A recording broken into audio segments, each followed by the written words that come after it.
Hey guys, and welcome back to the Ghost Biker Garage. I hope everyone is having a wonderful week. We've been having a very busy week here, and I seem to be having just a little bit of technical difficulty. So please bear with me. I don't know if it's some weather coming through here or exactly what it is, but my internet has been freezing up here in the last few minutes. So again, like I said, just kind of bear with us. Want to say hello to everyone over here in the chat room. Hello, Vicky. Hello, Chris. Hello, everyone that's taken the time to come on here, ask us questions, comments, and interact with our guests. We've got some really good guests tonight. So we've also got Janet and Sheila, Russ. The chat room. We're going to have Russ also here in the studio here in a few minutes. But again, thank you guys so much for taking the time to watch. Like I said, it's been a real busy week. We had the Blessing of the Bikes event at the historic Scott County Jail last weekend. It was good. Didn't have as big of a turnout as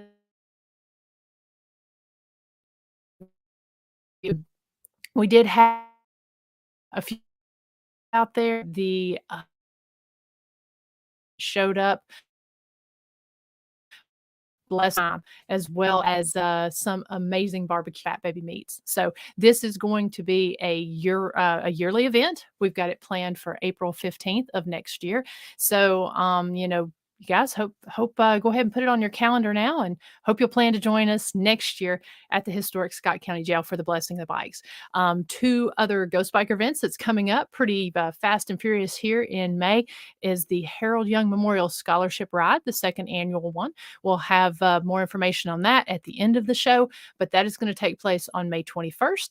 And as I've been saying, since we started this last year, the scholarship benefits a Scott County High School student who's majoring in the field of science. And so we did pick that student, and we're going to be presenting it to the student this year at the second annual ride. So we're looking forward to doing that. They're going to be getting $1,000 scholarship. So we're real excited. And we're also going to be having another haunted ride with Ghost Biker that's going to be coming up the very last weekend of May. Still working on the route, but that will go, and it will in the R.M. Brooks General Store, which is in Rugby. So hope you guys will plan to join us for that. It's always a good time.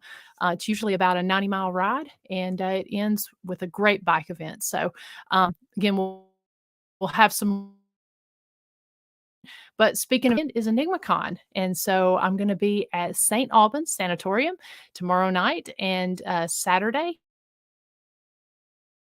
for EnigmaCon. And so if you've got tickets, look forward to seeing you all there. I know it is a sold out event, but they've got all day speakers as well as a ghost hunt on Saturday night. So maybe doing a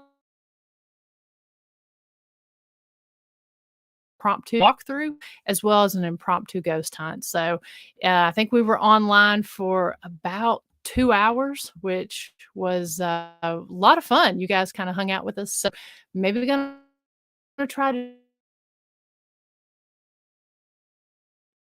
things. Stay tuned for information on that. So I'm going to go ahead and bring my guests on tonight because I have two amazing guys actually really excited about meeting tomorrow. So I'm going to go ahead into my guests tonight. They are Black Sky Paranormal. And so we're going to be talking paranormal. We're going to be talking UFOs. We're going to be talking all things supernatural. So my first guest is Carl, and he is the co-lead investigator and tech manager for Black Sky Paranormal. He joined after its formation in 2017, and he's our paranormal guy. Russ, he's also paranormal, but he's going to be talking about UFOs and the other side of the supernatural there. But he got interested in the paranormal at a young age, and he grew up in West Virginia. So I'm actually not going to go all into the introductions here. I'm going to go ahead and bring the guys on and let them tell you for themselves everything that they've got going on and about Black Sky. So if you'll help me welcome Russ and Carl. Hey, guys. How's it going, everybody? Hey, good evening, everyone. Thanks for having us. Yeah, absolutely. Thank you for taking the time to come on tonight. So why don't you all go ahead and tell me about how each of you got started in the paranormal and how Black Sky came to be. Well, I got started in the paranormal at a young age. I've always had an interest in ufology. And back in 2017, a friend of mine, um, we just decided we went to see the film Phoenix Forgotten. It was about the Phoenix Lights and everything like that. Great phenomenon, by the way. And we were like, well, why not us? I mean, let's start a group and see what's out there. And then 2017, the maiden voyage of Black Sky Paranormal was underway, and the first place we investigated was St. Albans Sanatorium. Nice. And that Yeah, timing couldn't be more perfect, right? you are correct. It's like we planned it. How about you, Carl? Yeah, I also was kind of interested in the paranormal at an early age. I watched shows like Unsolved Mysteries and X Files, and even stuff like Are You Afraid of the Dark, stuff like that growing up. So when I went off to college, um, I lived on campus for a year, and then I moved off campus into a fraternity house, and my fraternity house was actually incredibly active. So that it's one thing to go to a active location. It's another thing when you actually live in an active location. So that got me kind of deeper in the mud, I guess. So after that, I started going on tours. Started going to locations by myself. Kind of casual, just taking pictures here and there, bringing an audio recorder, and I think it's about actually this time about 10 years ago.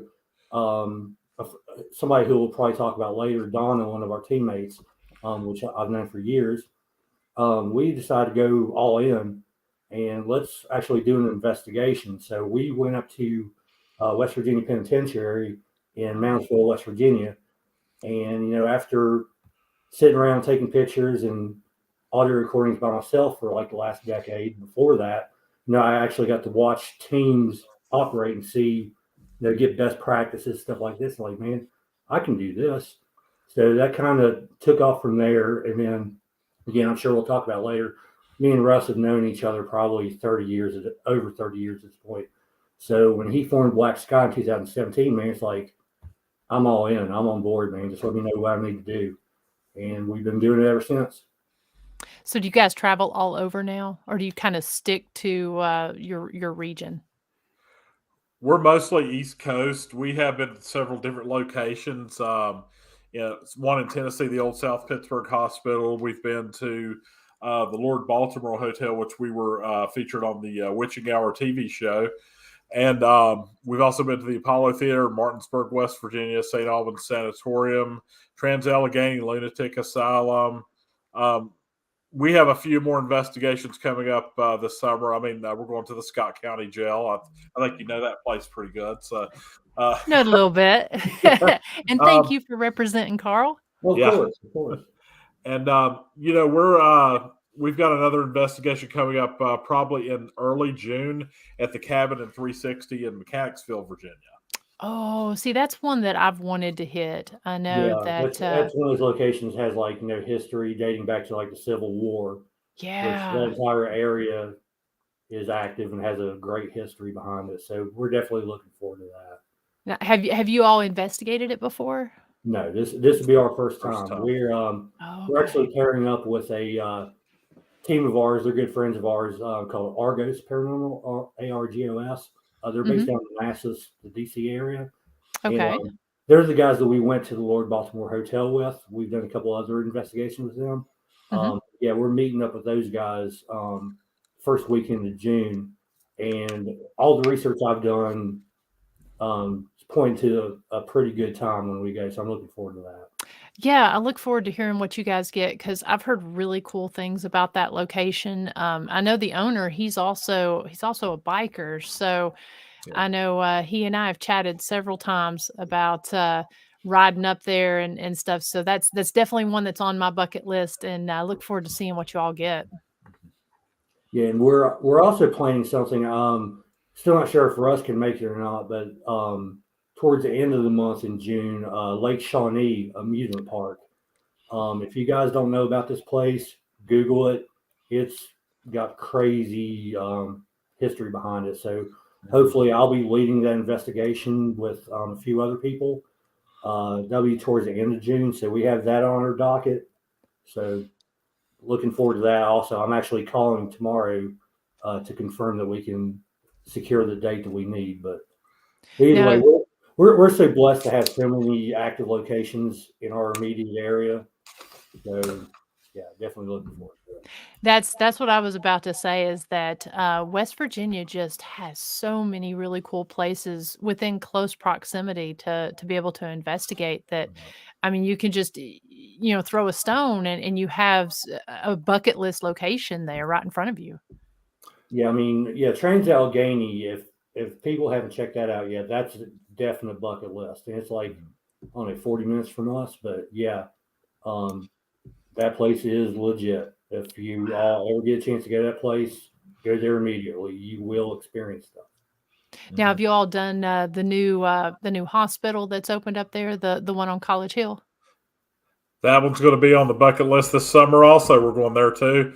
And also, I just want to add, I actually did an solo investigation at Lake Shawnee a few years ago, and lots of activity there. I actually saw there's a school bus on the grounds there, and inside has been converted to like a living facility, sort of like there's a couch, there's a sink, and I was filming. Had another investigator, Willow Sierra from I Spy Ghosts, met her that night, and she was doing an SLS camera and actually saw a full-bodied apparition get up off of the couch in the school bus. So that place is definitely haunted, and I actually know the owner of that place, and it's actually his brother that haunts Lake Shawnee. His name's Gaylord White, the man that haunts it, and Chris White is the actual owner there. And he showed me a picture one time, and he took on the of in front of the school bus there, and it was the spirit of Gaylord. It looked just like him in there. So that's 100% confirmation for me and everything. That's amazing. He just passed not too long ago, maybe 7 or 8 years ago, something like that. Yeah, he did, and I was working at a car rental place at the time, and he used to come and rent cars off of me because he'd go to Pigeon Forge all the time for the knife shows and the knife works and all that good stuff. And he showed me a picture one time there, and it looked like smoke, but there was he caught a full-bodied apparition on old-timey film, just old regular film. Oh. And there's a lot of activity there. It was originally an Indian burial ground, and there was thousands of Indians that's been buried there over the years, and they just recently dug it up back in 1989. Yeah, when they dug that place up, they were trying to turn it into like an ATV track basically, and they started finding talismans and arrowheads and stuff like that. So Marshall University's archaeological team went down there, and they found it's either 13 or 16 skeletons, and like 8 of them were kids. And when they did their sonar and their ground penetrating radar, they estimated there could be as many as 3,000 bodies buried in their place. So not to mention all the bad stuff that's happened there anyway. Like that place is basically like a Final Destination movie, but for little kids. It's kind of starting. A lot of little kids died. That's why they shut the amusement park down. Yeah. So one kid drowned in the lake. One kid was backed into by a delivery truck and everything. Just it's an awful history. Completely freak accidents. Yeah. Yeah. Wow. That's what I was going to ask. If it was it haunted before the amusement park was brought there or created there, or was it because of just accidents that happened at the museum or at the amusement park? Well, see, I've done a whole lot of research on this place because we're trying to secure the location. But Mercer County down here in southern West Virginia, originally that land back in the 1800s. The first settler of Mercer County was a guy called William Clay, and him and his wife, and they had 16 kids. They came from Virginia and settled Mercer County. They were the first settlers, and the Shawnee tribe, they didn't really have a presence in Mercer County. They just kind of bounced back and forth between Ohio and southern West Virginia. But apparently, when they saw Native Americans on their property, they would shoot them like deer, like just completely unprovoked. So one day, they had all the kids doing all the labor, out in the yard, and the Shawnee were coming through there, and they were tired of it. So there were three of his kids. There was Bentley, there was Ezekiel, and I can't remember the daughter's name off the top of my head. But anyway, they pretty much shot and killed Bentley on sight. And then when the sister was tending to him, they killed her and scalped her. And then they kidnapped Ezekiel and took him to Ohio. Well, when William Clay got home, he realized what happened. He had two dead kids on his property, so he rounded up all his hunting buddies, and they formed a posse, and they tracked them down all the way to southern Ohio. There was a huge massacre up there. They killed everybody in sight. But by the time they had caught up to them, Ezekiel was dead. He had been burned at the stake. Wow. So they brought his body back home, and all three of those kids are buried in Lake Shawnee. So there was a history of violence far before the amusement park ever opened. Yeah. And the fact that it was small children or teenage children might have something to do with the freak accidents that happened there later on with the amusement park. Absolutely. Almost like cursed land almost. Right. Yeah. Wow. Sad times. Wow. Absolutely. But I mean, just an incredible history of tragedy, and I'm sure leads to quite an active location, for no doubt. We've got a comment here. You guys were out. Let's here, so I want to make sure. If you guys don't mind, and you put questions here in the comments, if you'll put them in all caps, just so I don't miss you all. Look, I'd appreciate that. Vic.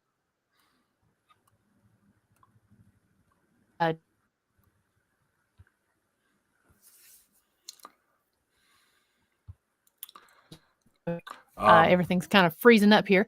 Vicky asked, what was your favorite spot at Trans Allegheny? Oh, probably the hallway upstairs, I'd say. We were in this one room, and they had some of these old style radiator heaters, and we were just in there doing an EVP session. All of a sudden, the heater just sounded like it was just totally coming off the wall and just like creaking and everything. It was crazy. I mean, we caught full-bodied apparition in the hallway. Shadow person, actually. We were actually plagued a lot that night by technical difficulties, so to speak. We had a lot of tech issues, and we're not the only team that's went there that's had tech issues. I saw I think it was Portals to Hell, Katrina Wyman and Jack Osborne, they had tech issues there also. And Carl, why don't you go into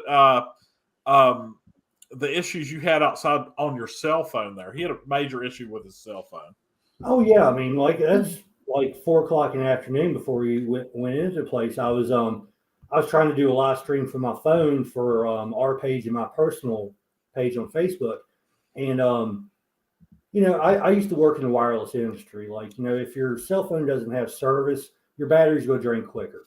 But I had perfect service where I was at. So I was just trying to go live and just show people pictures and talk about what we were going to do. And I still remember it to this day. My phone, when I first started shooting, was at 87%. And within within 15 minutes, my phone turned off. It was completely dead. Like I couldn't even turn it back on.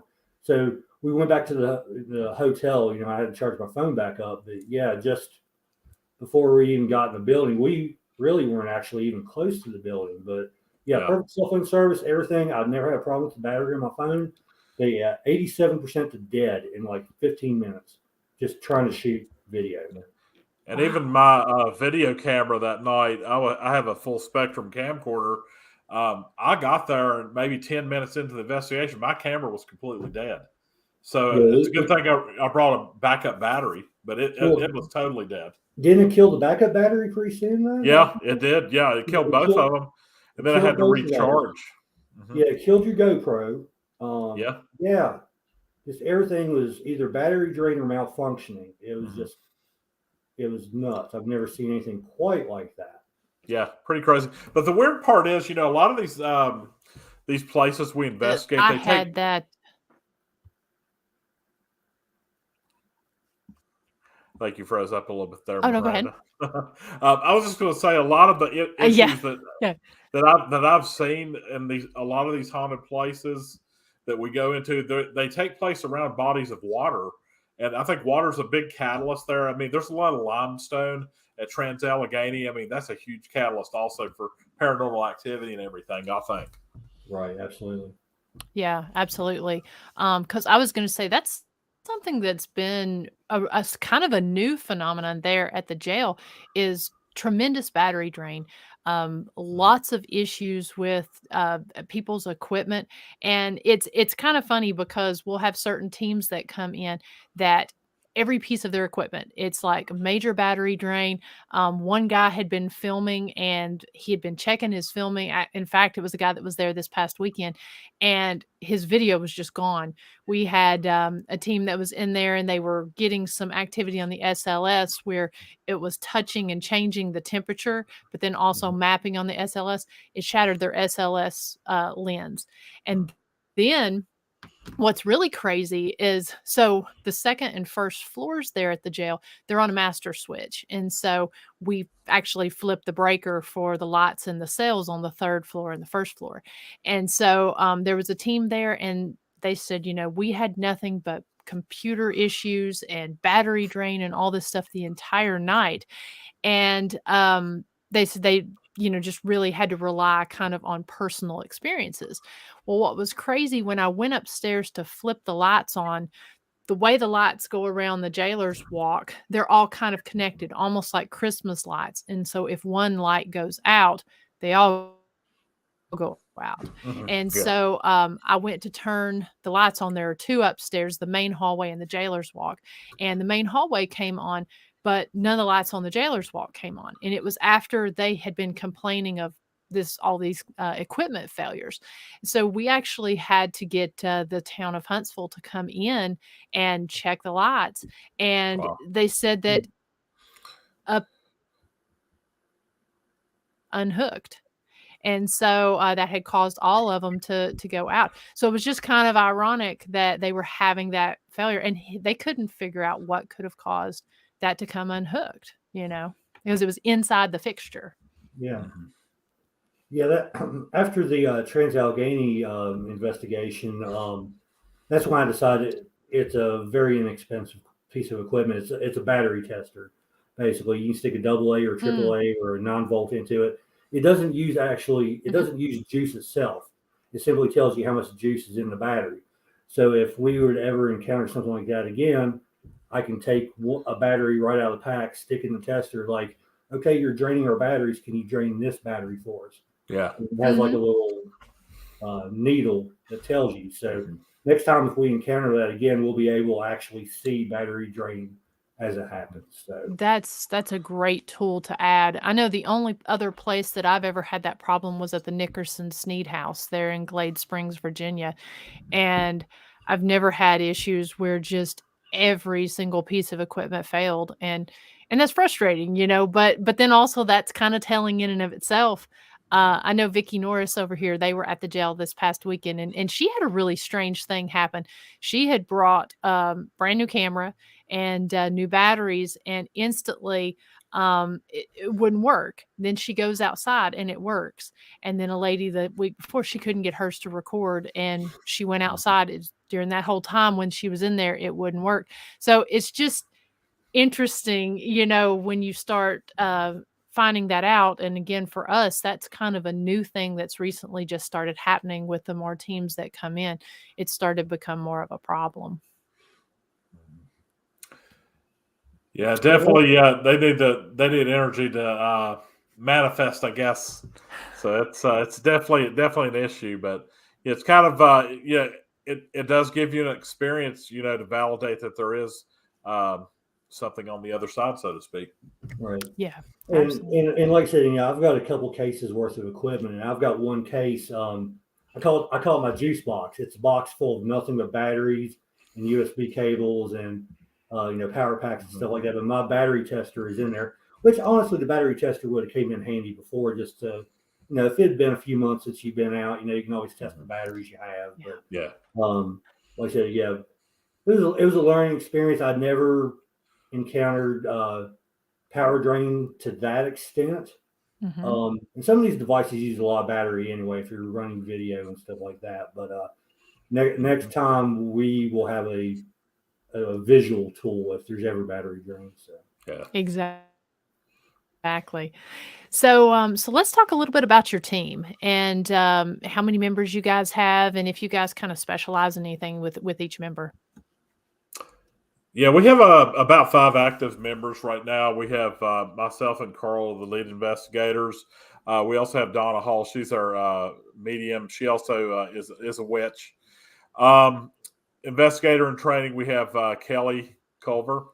So she's new to the fold, so to speak. Shane Neal is another great investigator. He's a newer investigator with us and everything. Mostly, they specialize in helping with EVPs, deciphering EVPs, and everything like that. Yeah, and Shane actually moved to North Carolina here several months ago. He's still part of the team, obviously, but he's actually a licensed electrician. So nice. he can help out big time with stuff like that. A lot of guys on our team, like I work for a home improvement store, so I can take a lot of my knowledge from work and apply it to these investigations. But same deal with Shane. He's a licensed electrician. He's supposed to catch up with us here soon. Hopefully, he can find some leads down there in North Carolina. But yeah, we all kind of do kind of have a little niche in the group. So nice. So do y'all do a lot of residentials, or do you do mostly commercial locations?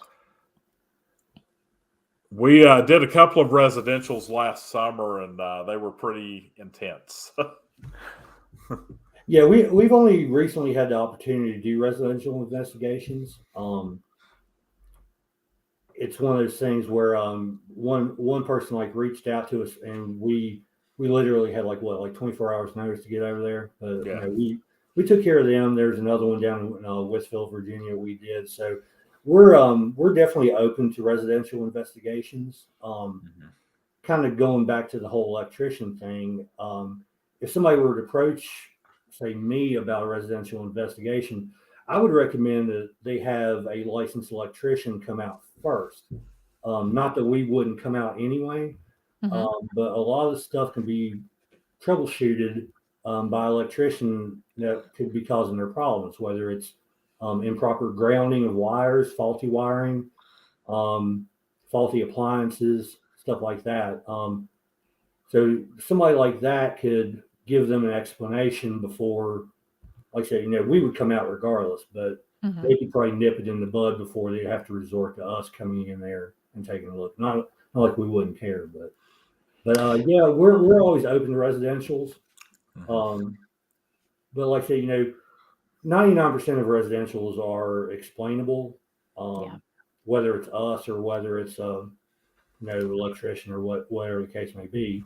But yeah, we have no problem coming out. We've only done a handful, but it's not like we don't have experience. It's just we haven't had many people in our area reach out to us for help. So yeah, I've got a really good EVP I'll play for you on Saturday, Miranda.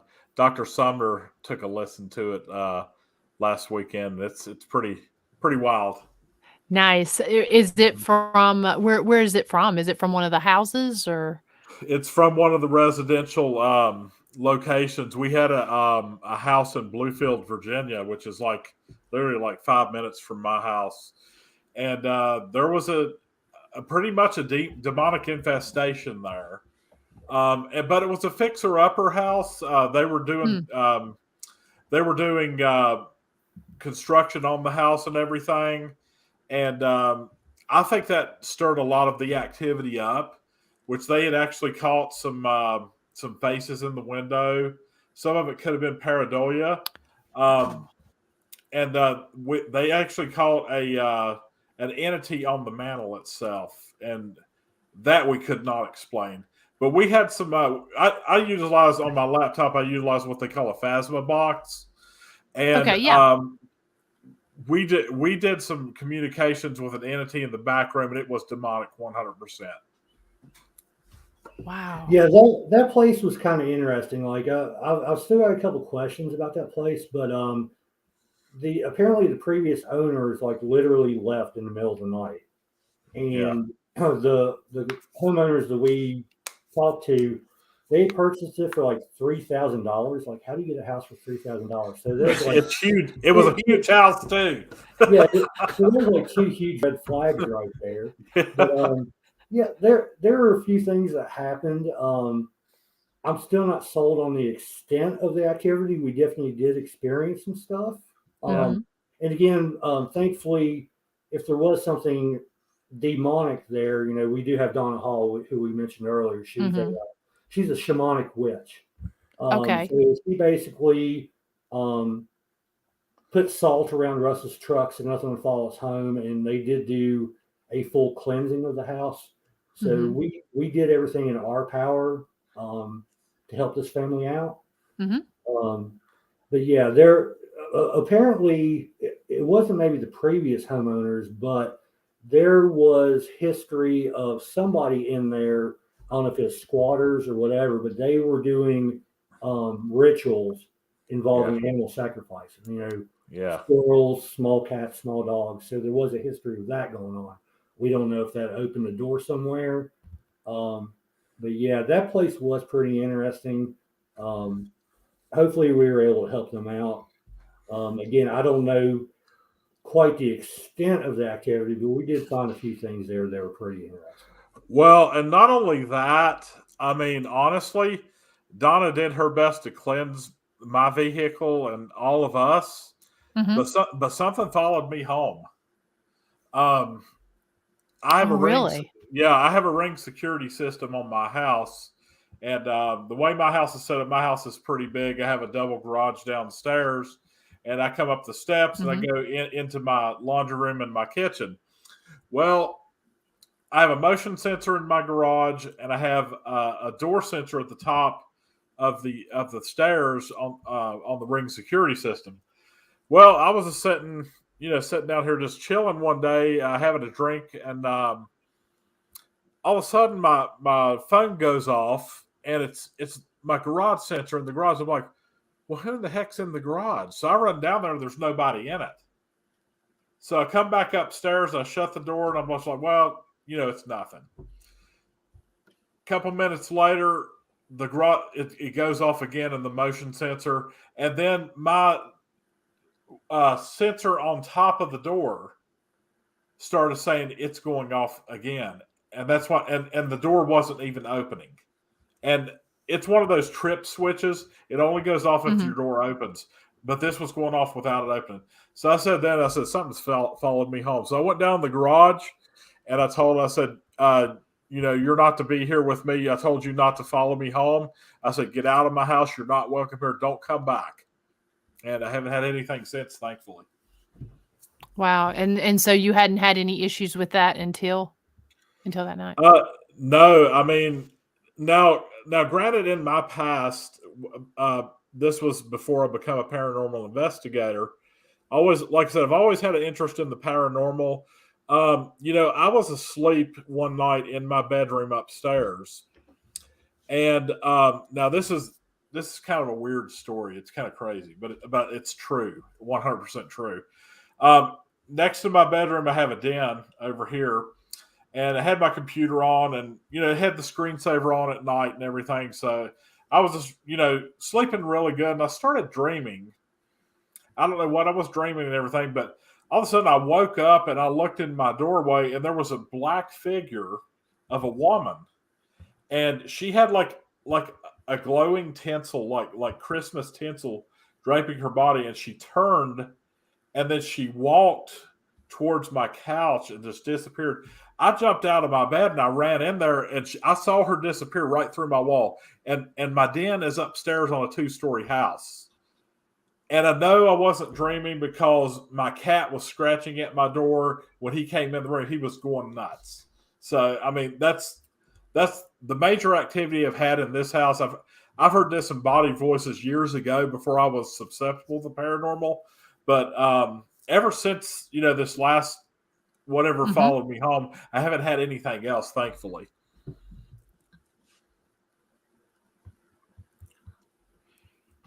Wow. Do you believe it was connected to your house? Or did you ever do any research there on your house? The previous owners died in my house, and this house was built in 1928. So I live in an old house. I don't know. I mean, there's sleep paralysis is so that what I experienced is typically what you would experience with sleep paralysis. However, I didn't have sleep paralysis that night. So I don't know what it was. A lot of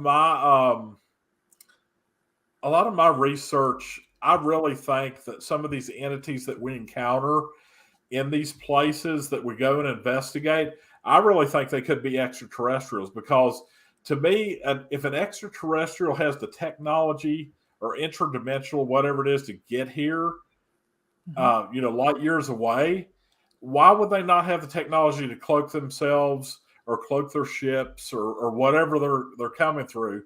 I mean, some of it is spiritual, some of it is, I think, ETs, honestly. Well, and I think that's a good transition to kind of talking about the other side of your team. So do you all do a lot of ET and UFO research? I do a lot of sky watching every now and then. Actually, last summer, I actually spotted a group of UFOs on my way home from work. And there was just, this chick I was dating at the time, we were driving to dinner, and all of a sudden, just in the sky, there was like these like orange streaks like everywhere. They were just floating there. There was like 10 of them. I was like, what is that? So I get up down 460 a little bit, pull off, and then sure enough, they've all disappeared except 2 of them. But I got 2 of them on video and one on camera. So I was able to capture that. I don't know what it was. It didn't look like chemtrails to me. It was just like streaks. So I don't know if it was military. I mean, you even go back to there's been UFO sightings back in the 80s in Withville. I've had sightings ever since I was a kid. I mean, I was at church one night when I was a teenager, and this was about the same time as the UFO sightings in Withville, Virginia. And I saw a blinking red light go down across the mountain, and then it just went up and just disappeared. No sound, no nothing.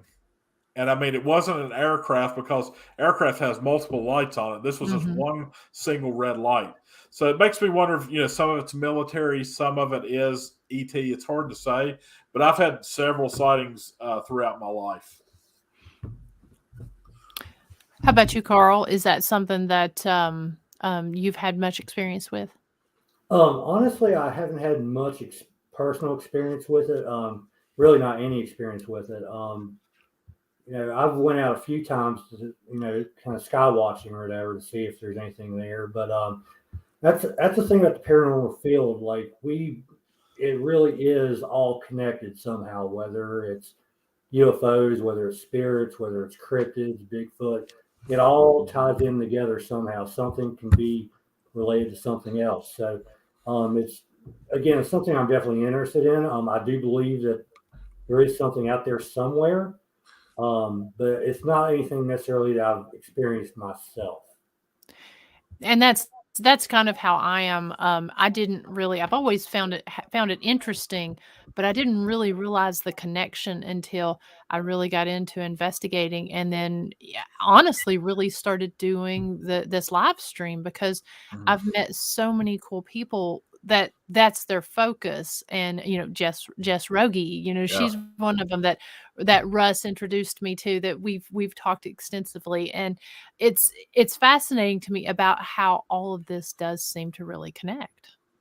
Yeah, I mean, if you think about the prefix para, it has several different definitions, but one of the definitions is beyond. So paranormal literally means beyond normal. So that can Yeah. encompass the whole gamut of stuff that we encounter.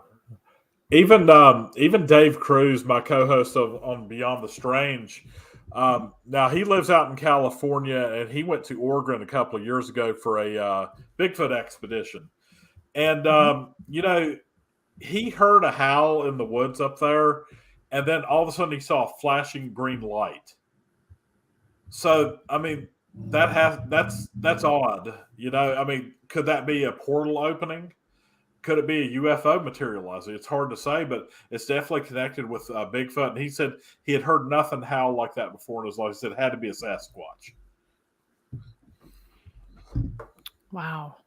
Yeah, Wow, and that's fascinating. And I know a lot of people think that that's connected for sure. yeah, 100%. And even I mean, I even have a scar on my head here. I don't know how I got it. I have no recollection how I got it. I don't want to say I've been abducted, which I hope I haven't, and I don't want regression therapy to see if I have, because I don't want to know about it, honestly.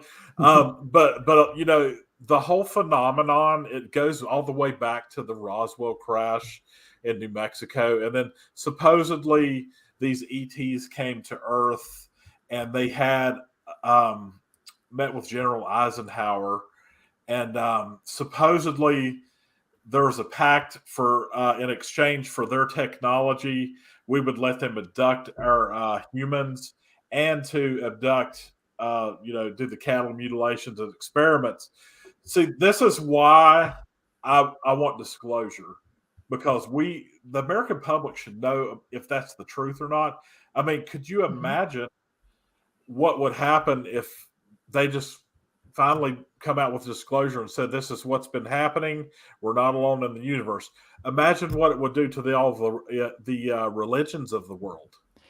It Yeah. would flip everything on its head. Like people, Yeah, maybe that's why they've been kind of walking it back as long as they have, because it would be, I wouldn't say maybe mass hysteria, but like religion would just be flipped on its head. I mean, it's like I said on one of your podcasts, Russ. It's like, one person by themselves is smart, but thousands or millions of people, not so smart. It just, you don't know what the yeah, reaction is going to be. yeah, Um, Mhm. and like I said, the Pentagon is getting a little bit looser as far as like, drip feeding and stuff. But I don't know. I mean, they're looking out for us, but at the same time, it's kind of almost insulting our intelligence. But I can yeah. understand the whole worry about mass hysteria and stuff like that. So Well, it's yeah, and two sides of a coin. I mean, yeah, and you also look at other cryptids, also like the Mothman, for instance. I mean, when that happened in the Silver Bridge crash in the early '60s, I mean, I've got one of Nick Redfern's books. I don't know if you're familiar with him or not, Yeah. but he said there was a very high presence of the Men in Black in up in Point Pleasant. So now, why is that exactly? If this is a cryptid or a creature or a spirit, why exactly is the Men in Black there? Of course, then again, we don't know what the Men in Black are to begin with. Not only to mention the black eyed children, whatever is out there.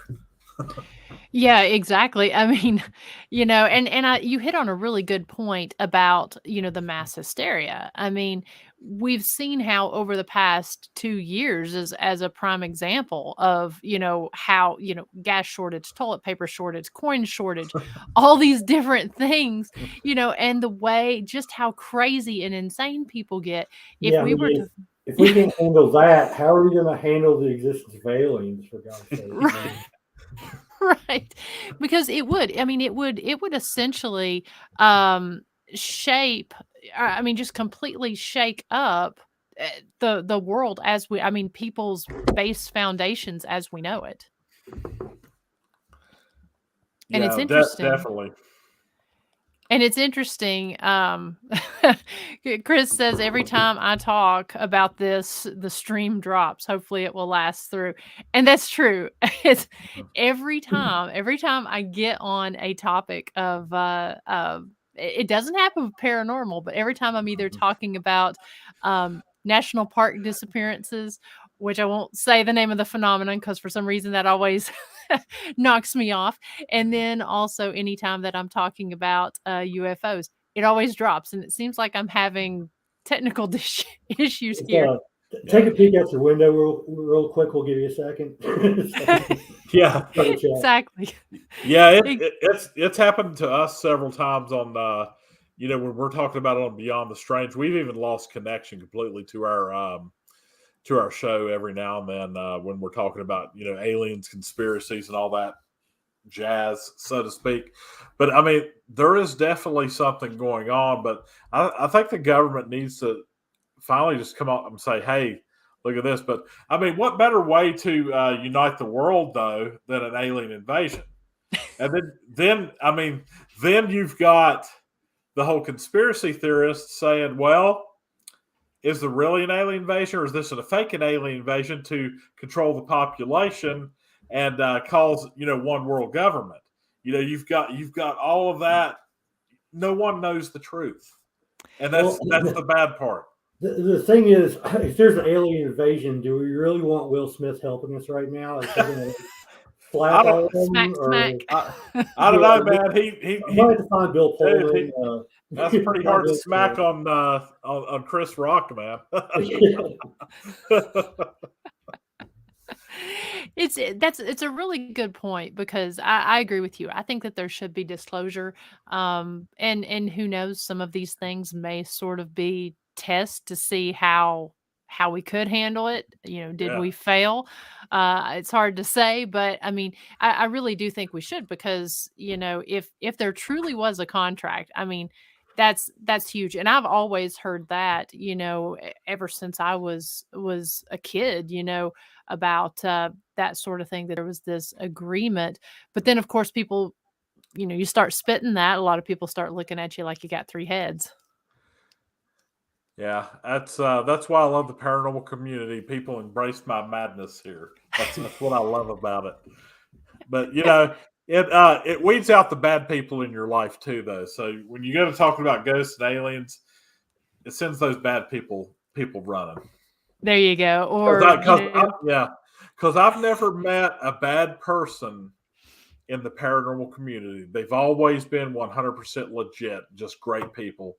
And mhm. I thank all the listeners and everybody out there for joining us tonight. It's just awesome, this community. Yeah, it is, and I've gotta say, I've got the best people that tune in on Thursday nights Yeah, because, they come on, they spend their evening with us and ask such great questions and make amazing comments. So, I agree with you. I've met my best friends, my business partner, and just amazing people, and, I'm just feel blessed to be in this community. Yeah, absolutely. I don't know what I would be doing otherwise. Like it's just it's a passion for this community in the field, but almost to borderline obsession. But like all the great people I've met along the way, again, I've been doing this for a little over 20 years, and just the voyage along the way and meeting new people. Yeah, I mean, I wouldn't trade it for the world. For every one person that thinks I might be crazy, there's 20 people who I'd rather talk to. So that's fine. That's yeah, right. absolutely. I love the conspiracy theorist. I mean, on all of it. I know that sometimes it can get a little bit out there, but I love it. To me, to think about how the stuff, the connection of how things have to line up just so, when you start hearing some of these different theories, everything from whether it be UFOs, whether it be just about the government in general, I love hearing it because, I mean, to think that some of these have actually come to fruition and found out that they're actually true, but for them to line up perfectly, I mean, you gotta really be thinking on some of these. Yeah, and it's if the government truly told us what was going on behind the scenes, it'd probably scare us all to death, honestly. Right. I mean, that's like I was saying earlier, why they've been kind of slow rolling it for decades. I mean, like Mhm. if it was friendlies, even if it's friendlies, they might still be slow rolling it. But what if there's something kind of lurking there? Like we'll give you technology, you'll give us this, or we'll do this. What if it's Yeah, worst case scenario? You know, yeah. Yeah, and what if we're all just one big petri dish for whoever's watching us or whatever you just never know. I mean, I'll say that I do believe in God and Mhm. 100% I'm saved, Mhm. and but it is fascinating. The UFO subject to me is fascinating, and the paranormal because you know it's even in the Bible, even there's supernatural things that Mhm. happen in the Bible. Yeah, Ezekiel's will. I mean, that's a textbook UFO sighting. You know, I mean, it's so fascinating, this field. yeah. It is. I'm sorry, I was going to say real quick No, go for it. if there is something watching us, like this planet is the worst reality show ever. Like I don't Yeah, know why they keep watching us. Maybe they bounce to another galaxy, but yeah, yeah, we've given them some material to check out over the last couple hundred years. yeah. Well, they probably watched the Oscars and now they're leaving. Yeah, right. And I'm going back through here to make sure I haven't missed anyone. Jeff says there was a good episode on Unsolved Mysteries on Netflix about a cluster of abductions in a day or two. I thought it Yeah. was in Kentucky, maybe. Mhm. Okay. Yeah. I haven't watched the newer one, the one on Netflix, but I listened to the newer podcast and Mhm. I've not got to that one yet. Yeah, it's really good. I think it's actually takes place in maybe Massachusetts, but there was a mass abduction, so to speak, and I mean, Jeff mentions Kentucky. I mean, look at Hopkinsville, Kentucky, man, the Kentucky Goblins. I mean, Mhm. what a fascinating story. Yeah. Yeah, just in that whole area, Kentucky, Ohio, Indiana. I mean, it's even over there in West Virginia. I mean, you hear about a lot of different specific cryptids as well as the UFO sightings, abductions. It's pretty amazing just in that area why they're visiting there. Well, yeah, and I mean, one of the cryptids is the Flatwoods Monster, which is actually rumored to be an actual alien being that crashed in Flatwoods, West Virginia. And incidentally, at the same time in 1952, there were UFOs supposedly over the White House. So, we're not very far from Washington, D.C., and the way a UFO travels, they could be Mhm. here in a matter of an hour. So, Mhm. why couldn't it have been something that got shot down? Probably I even mean, quicker than that, honestly. yeah, and I mean, like even Project Blue Book has documented all these cases and everything. Yeah. And go ahead and plug your show there, Russ, because I know I was going to mention that here at the top of the hour, but Yeah, go ahead and plug that with Dave. yeah, we have Dave Cruz and I have several shows we're doing right now. Beyond the Strange actually makes a return Sunday night at 10 p.m. Eastern, 7 Pacific, and you can follow our page on twitch.tv/Beyond the Strange. We also do we're big nerds, so we do a big podcast called Pulp Addicts Podcast. Usually we have that on Monday nights on Twitch, talking about DC Comics, Marvel, superheroes, all that good stuff. And then we also do a freestyle sometimes on Saturday nights on the same Twitch channel called the Midnight Blend, which is a freestyle open mic, talk about anything you want. You can swear, you can drink, you can do whatever. But check us out at twitch.tv/Beyond the Strange. Yeah, definitely. I know that's actually where I first met Russ, was on his show, and Dave. And of course, Dave wasn't able to make it that night. I think he was traveling, got held up. And so that's how I ended up meeting Jess. And so just amazing people, fun show, great guest. You've definitely got to check out Beyond the Strange. Definitely. And so let's talk a few minutes about St. Albans, where we're all, hopefully you're going to be able to make it, Carl, but where we'll all plan to be this weekend. Yeah. St. Albans Sanatorium is a great place. You can sometimes on YouTube you can find this, but it's a documentary that I'm actually in with our friends Ryan and Remzo Martinez of Argus Paranormal. It's called Haunted Republic St. Albans Sanatorium, and really cool place. The bowling alley is pretty active. The most active place in St. Albans Sanatorium we encountered was the boiler room. And that was pretty intense down there. Lots of vile activity, but man, what a great place. It's decent sized, but man, what a fun place to investigate. My sister actually went with us on that investigation, and she was downstairs. I think it was in hydroponics.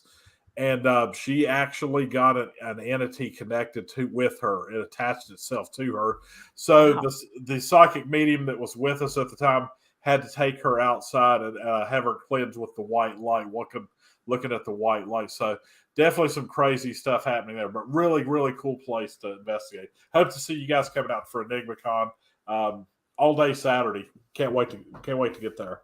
Yeah, some awesome speakers going to be there. And then I know last year it was they let us speakers come, and that was the first time I got to investigate there. And so I've actually got, if you guys want to check it out, I've got the walkthrough. It's all on my YouTube channel, as well as I did a 2-hour live. I've got that up on the YouTube channel as well as on Facebook. So you guys can definitely go check that out. But I'm hoping to get to maybe do a live stream tomorrow night. It's all going to depend, because we've got a speakers dinner tomorrow night, and then we get to go through it. So I'm hoping to go live, but you know how that is. The events, they get so busy and there's so much going on. You never really know. So, so excited and excited to finally get to meet you guys in person. Yeah, we're looking forward to it. Miranda, thank you and Dr. Summer for everything you guys have did. I mean, you guys are pioneers in the paranormal. You guys do a great job. And the Scott County Jail, we can't wait to get down there and investigate that. Yeah, definitely looking forward to going there here sooner than later, hopefully. So. Yeah, well, we can't wait to have you guys there and see what you capture. Because I mean, she's just been talking so much lately and sharing so much history and really interacting with our investigators. I know the team that was there last week. I mean, they've sent some different EVPs and just amazing Class A EVPs that they captured there last week. And so, can't wait for you guys to get down there too. Yeah, we're looking forward to it. That's definitely on our bucket list. Absolutely. Awesome. We'll walk if we have to. We're going to be there. Yeah, we will. Nice. Well, I know you guys have always been so super supportive of the show, and you guys are usually on every Thursday night on here. So again, I appreciate you taking the time to come on and chat with us. And again, everyone there in the chat room. So if you guys will hold on 1 second, I'm gonna pull you out of the stream, just cover a couple last minute things, and I'll catch back up with you. Right on. All right. Mm-hmm. Yeah. So again, thank you all so much for sticking with us tonight. I know we've had some technical difficulties. I'm going to blame it on the UFO topic. I think they knew that was coming before we came on. It always seems like that's the case. But just want to get to a couple little things here. I did see a comment at the top of the hour. We were talking about the Harold Young Memorial Scholarship Ride, and Steve Studstill asked, let's see here. He said, how can you donate to the scholarship? If you can't make it to the dart run, I will be posting the address where you can send. I know some folks donated last year, and so we actually had an address and stuff set up for that. So I will post that here after the show. But if you're not familiar with a dart run, it's like a poker run. It's just with darts. And so the historic Scott County Jail is the first location on that stop. And so you can get there at 10. The dart run is going to go from 10 until 2. So you'll come to the jail, you'll play darts, you'll go to the second location, you'll play darts there, go to the third location, play darts, and that's where they'll determine who the winner is. And we'll also be giving the scholarship to this year's winner, as well as eating some more barbecue. We got Fat Baby Meats. It's going to be coming to that as well. So again, that's on May 21st. I'll be publishing the map probably the first part of this week.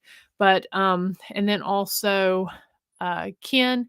Ken, he stopped by the jail this week. He is from Monster Paranormal, so we appreciate him. He's from St. Louis, and he was up in the West Virginia area, and he was so kind to stop by the jail. So he says that he was finally able to see St. Albans from outside on Easter, and definitely St. Albans is great. All the money that goes from Enigma Cons this weekend, it goes to benefit St. Albans and keep that amazing location running. I mean, Marcel, she's just wonderful. And Ken, thank you so much for your kind words. Just wanting to make sure that, again, that I didn't miss anyone else here. And thank you, Janet. I appreciate that. That was such a fun live that we did last year at St. Albans. So again, just stay tuned to the Ghost Biker channel tomorrow, because I'll know more about the schedule then. So I'll let you know if I'll be popping on a live at that point. So fingers crossed that we'll be able to do it.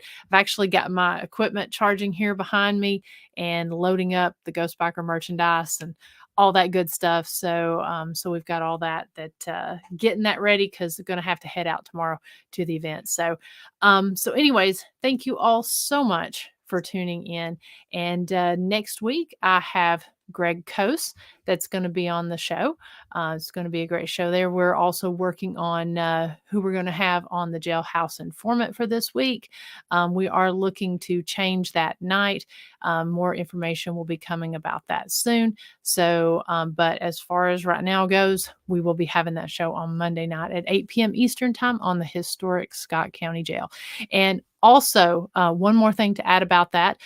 We are wrapping up April, and we do have just a few more flashlight tours, as well as one guided ghost hunt. So if you want to come and do a guided ghost hunt of the historic Scott County Jail with myself and my business partner, Dr. Christy Sumner from Soul Sisters Paranormal, we have 5 tickets left to that guided ghost hunt, and it's on April 29th. It starts at 9 p.m. and goes until midnight.